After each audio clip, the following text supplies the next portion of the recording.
रायपुर, दुर्ग, भिलाई, बलौदा बाजार और ग्रामीण क्षेत्र में एक दिन ऐसा नहीं गुजरता जब आप अखबार उठाएं और आपको अपराध की, हत्या की, बलात्कार की 10 खबरें ना मिले। शांति का टापू छत्तीसगढ़ आज अपराध के गढ़ में तब्दील होता जा रहा है और इन सब के लिए जिम्मेदार सत्ताधीश कहाँ हैं? बंगाल चुनाव में जाकर छत्तीसगढ़ के मंत्री बंगाल की जनता को बता रहे हैं कि बंगाल में छत्तीसगढ़ जैसे सुशासन के लिए भाजपा की सरकार बनाई है और छत्तीसगढ़ बेहाल है अपराधों की रोज होती घटनाओं से। क्या छत्तीसगढ़ जैसा बंगाल को भी अपराध का गढ़ बनाने के लिए भाजपा को बंगाल की जनता वोट देगी?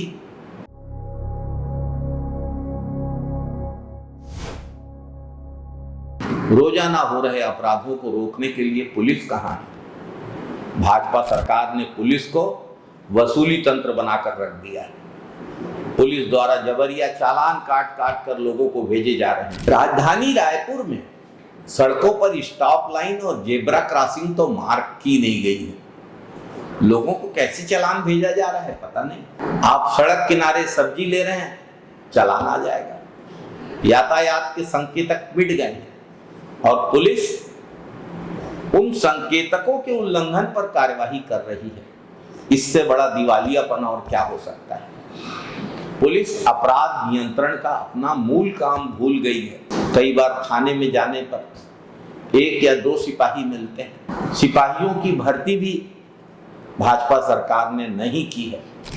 चाकूबाजी, लूट, हत्या, बलात्कार की घटनाएं तो रुक नहीं रही हैं। जनता अभी तक तो अपराधों से परेशान थी, अब पुलिस के चालानों से भी परेशान है। भाजपा सरकार ने पुलिस को वसूली गैंग में बदल दिया है। प्रदेश की कानून व्यवस्था बदतर हो रही है। बदमाश आम आदमियों को घरों में घुसकर गोली मार रहे हैं। हत्या करके हत्यारे कटे सर को लेकर खुलेआम घूम रहे हैं। प्रदेश के हर शहर में, हर अंचल में रोज हो रही हत्याओं से आम आदमी डरा हुआ है, परेशान है। मासूम बच्चियों से दुराचार की घटनाएं बढ़ गई हैं। 5 साल की मासूम बच्ची भी सुरक्षित नहीं है। लूट, चोरी, हत्या, चाकूबाजी के कारण नागरिकों में दहशत का माहौल है। ऐसा लगता है कि इस सरकार को राज्य की कानून व्यवस्था की कोई चिंता ही नहीं है। छत्तीसगढ़ में आम नागरिक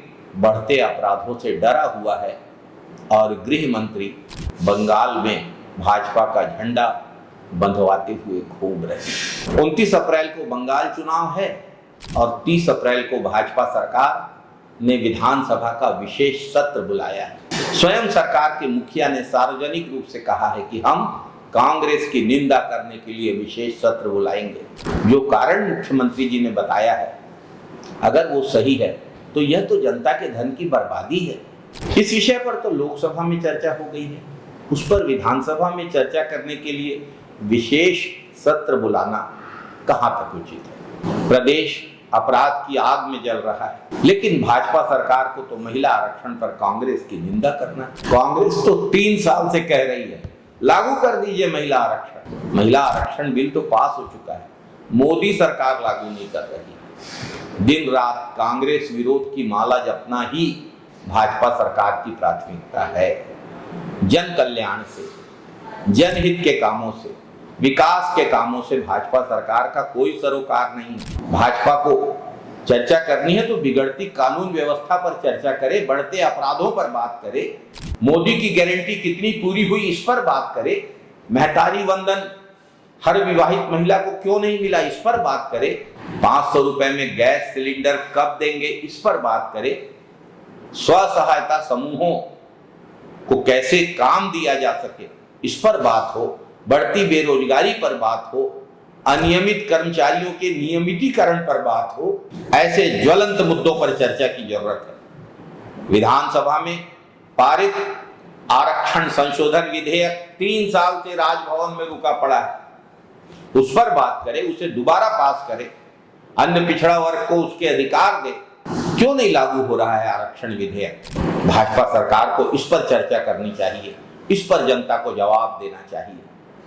दुर्ग तो गृह मंत्री का प्रभार जिला है और दुर्ग में विगत एक हफ्ते से कई जघन्य घटनाओं की खबरें सामने आ चुकी हैं। पता नहीं गृह मंत्री अपने प्रभार जिले की कब सुध लेंगे।